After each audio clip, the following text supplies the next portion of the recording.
ಕೂದಲೆಲ್ಲ ಒಳ್ಳೆ ಪರಿಣಾಮಕಾರಿಯಾಗಿ ಬೆಳಿಬೇಕು, ಹಾಗೆ ಬಿಳಿ ಕೂದಲು ಸಮಸ್ಯೆ ಇರುವವರು ಕೂಡ ಬೇಕಿದ್ದಾಗ ಯೂಸ್ ಮಾಡ್ಕೊಳ್ಬೋದು.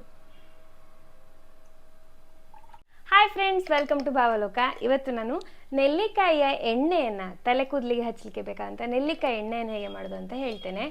ಬನ್ನಿ ಹೇಗೆ ಮಾಡೋದು ಅಂತ ನೋಡುವ. ನೋಡಿ, ನೆಲ್ಲಿಕಾಯಿ ಎಣ್ಣೆ ಮಾಡಲಿಕ್ಕೆ ನಾನು ನೆಲ್ಲಿಕಾಯಿ ತಗೊಂಡಿದ್ದೇನೆ ಇಲ್ಲಿ 5, ಹಾಗೆ ಒಂದು ಗ್ಲಾಸ್ ಆಗುವಷ್ಟು, ಇದರಲ್ಲಿ 1/4 ಕಪ್ ಅಷ್ಟಿದೆ ಆಗುವಷ್ಟು ತೆಂಗಿನೆಣ್ಣೆ, ಶುದ್ಧವಾದ ತೆಂಗಿನೆಣ್ಣೆ ತಗೊಂಡಿದ್ದೇನೆ. ಹಾಗೆ ಒಂಚೂರು ಕರಿಬೇವಿನ ಸೊಪ್ಪು, ಒಂದು ಸಣ್ಣ ಮುಷ್ಟಿಯಷ್ಟು ಕರಿಬೇವಿನ ಸೊಪ್ಪು. ನೆಲ್ಲಿಕಾಯಿಯನ್ನು ಕಟ್ ಮಾಡಿ ಅದರ ಬೀಜವನ್ನು ಸಪ್ರೇಟ್ ಮಾಡಬೇಕು. ತುಂಬ ಈಸಿ ಎಣ್ಣೆ ಮಾಡಲಿಕ್ಕೆ. ಈ ಥರ ಅದರ ಬರೆ ಅಂತ ಹೇಳ್ತೇವಲ್ಲ, ಇದು ಲೈನ್ ಇರ್ತದೆ ನೋಡಿ, ಅಲ್ಲಿ ಈ ಥರ ಚೂರಿಯನ್ನು ಹಾಕಿದರೆ ಈ ಥರ ಚೆಂದ ಈಸಿಯಾಗಿ ಕಟ್ ಮಾಡಿ ಬರ್ತದೆ. ಇದು ಆದಷ್ಟು ಅದರ ಭಾಗವನ್ನು ಯೂಸ್ ಮಾಡ್ಕೊಳ್ಬೇಕು, ಇಲ್ಲಾಂದರೆ ನಮ್ಗೆ ಅದರ ನೆಲ್ಲಿಕಾಯಿಯ ಭಾಗವನ್ನು ವೇಸ್ಟ್ ಮಾಡಬಾರ್ದು. ಬೀಜ ಮಾತ್ರ ತೆಗೆಯುವ ಹಾಗೆ ಕಟ್ ಮಾಡಬೇಕು. ನೋಡಿ, ಈ ಥರ ಈಸಿಯಾಗಿ ಬೇರೆ ಬರ್ತದೆ ಅದು. ಈ 5 ನೆಲ್ಲಿಕಾಯಲ್ಲಿ ನೋಡಿ ಇಷ್ಟ ಆಯಿತು ಕಟ್ ಮಾಡಿ, ಅದು ಒದಗು ಜಾಸ್ತಿ. ಇನ್ನು ಅದನ್ನು ಚೆಂದ ಗ್ರೈಂಡ್ ಮಾಡಬೇಕು ಸ್ವಲ್ಪ ಮಿಕ್ಸಿಯಲ್ಲಿ. ಜಜ್ಜಿದ್ರೂ ಆಗ್ತದೆ, ಹೀಗೆ ಕೂಡ ಹಾಕ್ಬೋದು, ಸ್ವಲ್ಪ ಸತ್ವ ಕಡಿಮೆ ಬರ್ತದೆ. ನೋಡಿ, ಈ ಥರ ತರಿಯಾಗಿ ಆದರೆ ಆಯಿತು. ಆಗ ಎಣ್ಣೆ ಒಟ್ಟಿಗೆ ಅದು ಒಳ್ಳೆ ಸತ್ವ ಬಿಡ್ತದೆ. ತೆಂಗಿನ ಎಣ್ಣೆಯನ್ನು ಹಾಕ್ತಾ ಇದ್ದೇನೆ ನೋಡಿ, 1 ಕಪ್ ಫುಲ್ಲು, ಅಂದರೆ 1 ಗ್ಲಾಸ್ ಫುಲ್ಲು. ಇದರಲ್ಲಿ 3/4 ಕಪ್ ಇತ್ತು. ಇದನ್ನೀಗ ಸ್ಟ್ರಾಂಗ್ ಎಣ್ಣೆ ಮಾಡ್ತಾ ಇರೋದು. ಒಳ್ಳೆ ಕೂದಲೆಲ್ಲ ಒಳ್ಳೆ ಪರಿಣಾಮಕಾರಿಯಾಗಿ ಬೆಳಿಬೇಕು, ತುಂಬ ಶೈನಿಂಗ್ ಆಗಬೇಕು. ಹಾಗೆ ಬಿಳಿ ಕೂದಲು ಸಮಸ್ಯೆ ಇರುವವರು ಕೂಡ ಇದನ್ನು ಯೂಸ್ ಮಾಡಿದರೆ ಕೂದಲು ಕಪ್ಪಾಗ್ತದೆ, ಅಥವಾ ಬಿಳಿ ಆಗೋದು ಕಡಿಮೆ ಆಗ್ಬೋದು ಅಂತ ನಾನು ಹೇಳಲಿಕ್ಕೆ ಇಷ್ಟಪಡ್ತೇನೆ. ಕಪ್ಪಾಗೋದು, ಬಿಳಿ ಆದದನ್ನು ಕಪ್ ಮಾಡಬೇಕಾದ್ರೆ ಕಲರೇ ಹಾಕಬೇಕಷ್ಟೇ. ಕಡಿಮೆ ಆಗ್ಬೋದು, ಅದರ ಪ್ರಮಾಣವನ್ನು ಕಡಿಮೆ ಮಾಡ್ಬೋದು. ಹಾಗೆ ಸ್ವಲ್ಪ ಕರಿಬೇವಿನ ಸೊಪ್ಪೆಯನ್ನು ತಗೊಂಡಿದ್ದೇನೆ, ಅದನ್ನು ಅರಿಲಿಲ್ಲ, ಅದನ್ನು ಈ ಥರ ಸ್ವಲ್ಪ ಸ್ವಲ್ಪ ಕಟ್ ಮಾಡಿ ಕುದಿಸ್ಬೇಕು. ಅದರೊಟ್ಟಿಗೆ ಸತ್ವ ಬಿಡ್ತದೆ ಅದು.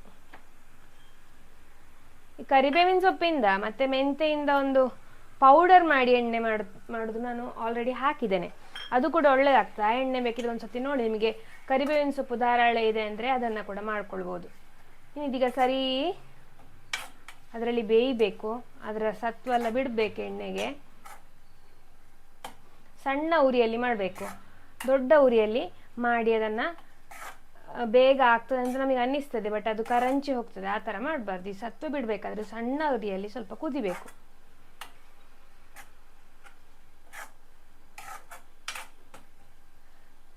ನೀವು ತುಂಬ ಸ್ಟ್ರಾಂಗ್ ಎಣ್ಣೆ ಬೇಡ ಅಂದರೆ ಸ್ವಲ್ಪ ಎಣ್ಣೆ ಜಾಸ್ತಿ ಹಾಕ್ಬೋದು, ತೆಂಗಿನ ಎಣ್ಣೆಯನ್ನು ಸ್ವಲ್ಪ ಜಾಸ್ತಿ ಹಾಕ್ಬೋದು, ಅಥವಾ ನೆಲ್ಲಿಕಾಯಿ 3 ಹಾಕಿದ್ರು ಸಾಕು. ನನಗೆ ಸ್ಟ್ರಾಂಗ್ ಎಣ್ಣೆ ಬೇಕು ಅಂತ ನಾನು ಈ ಥರ ಮಾಡ್ತಾ ಇರೋದು. ನಮಗೆ ಯಾವ ಥರ ಬೇಕೋ ಆ ಥರ ಮಾಡ್ಕೊಳ್ಬೋದು, ಯಾವುದೇ ಅಡ್ಡ ಪರಿಣಾಮ ಇಲ್ಲ, ಆದ ಕಾರಣ ಧೈರ್ಯದಲ್ಲಿ ಹಾಕ್ಬೋದು.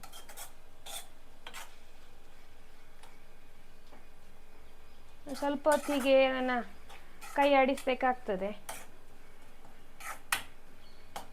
ಅಟ್ಲೀಸ್ಟ್ 5 ನಿಮಿಷ ಆದರೂ ಬೇಕು. ಸರಿ, ಗಮನಿಸಿ, ಈಗ ಶಬ್ದ ಕೇಳ್ತಾ ಉಂಟು ನೋಡಿ, ಸರಿ ಕೇಳಿ. ಈ ಶಬ್ದ ನಿಲ್ಲಬೇಕು, ಅಷ್ಟರ ತನಕ ಇದು ಕಾಯಬೇಕು. ಸರಿ ನೋಡಿ, ಇದೀಗ ಆಲ್ಮೋಸ್ಟ್ ಆಯಿತು. ನನ್ನ ಅಜ್ಜಿ ಅಂತ ಹೇಳೋದಂದ್ರೆ, ಇದು ತುಂಬ ಕಪ್ಪಾಗೋ ತನಕ ಮಾಡಬಾರ್ದು ಅಂತ, ಅಷ್ಟು ಮಾಡಿದರೆ ಸತ್ವ ಎಲ್ಲ ಹೋಗ್ತದಂತೆ. ಸೊ ಇದು ನೋಡಿ, 3/4 ಭಾಗದಷ್ಟು ಆಗಿದೆ, ಸೌಂಡ್ ಕಡಿಮೆ ಆಗಿದೆ. ಇನ್ನು ಇದನ್ನು ಆಫ್ ಮಾಡುವ. ಇನ್ನು ಎಣ್ಣೆಯನ್ನು ಸೋಸಿ ತೆಗಿಬೇಕು.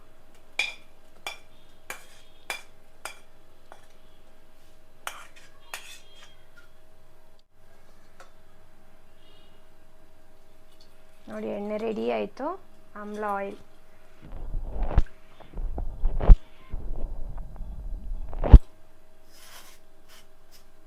ಒಳ್ಳೆ ಪರಿಮಳ ಕೂಡ ಉಂಟು. ಬಟ್ಟೆ ಎಲ್ಲಾದ್ರೆ ಇನ್ನೂ ಈಸಿ ಸೋಸ್ಲಿಕ್ಕೆ, ಹಿಂಡಿ ತೆಗಿಬಹುದು.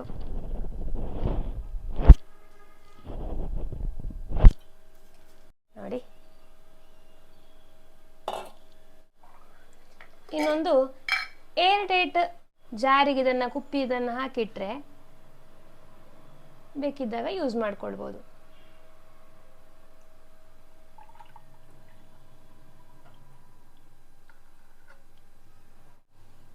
ನೋಡಿ ಒಳ್ಳೆ ಕಲರ್ ಬಂದಿದೆ, ಎಷ್ಟು ಪರಿಮಳ ಇದೆ ಗೊತ್ತಾ, ಒಳ್ಳೆ ಪರಿಮಳ ಇದೆ. ಈ ನೆಲ್ಲಿಕಾಯಿ ಎಣ್ಣೆಯನ್ನು ನೀವು ಡೈಲಿ ಹಚ್ಬೋದು. ಡೈಲಿ ಹಚ್ಚಿದ್ರೆ ತುಂಬ ಫಲಪ್ರದವಾಗಿರುತ್ತದೆ, ಫಲಕಾರಿಯಾಗಿರ್ತದೆ.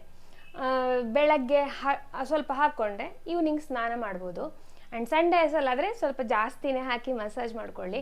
ಆ್ಯಂಡ್ ಯಾರಿಗೆ ನಿದ್ದೆ ಬರೋದಿಲ್ಲ ಅವರು ಕೂಡ ಇದನ್ನು ಡೈಲಿ ಸ್ವಲ್ಪ ನೈಟ್ ಹಾಕ್ಕೊಂಡು ನಿದ್ದೆ ಮಾಡಿದ್ರೆ ನೆತ್ತಿಗೆ ಚಂದ ನಿದ್ದೆ ಮಾಡ್ತಾರೆ. ನಿದ್ದೆ ಬರ್ತದೆ ಕೂಡ, ತಂಪಾಗಿರ್ತದೆ ತಲೆ. ಈ ಬಿಸಿಲಿಗೆಲ್ಲ ಈಗ ತುಂಬ ಹೀಟ್ ಆಗ್ತದೆ ತಲೆ. ಹೊರಗಡೆ ಕೆಲಸ ಮಾಡುವವರು ಅಥವಾ ಹೊರಗಡೆ ಯಾವಾಗಲೂ ಡೈಲಿ ಹೊರಗಡೆ ಹೋಗಬೇಕಾದವರು ಅಂತ ಇದನ್ನು ಯೂಸ್ ಮಾಡ್ಬೋದು.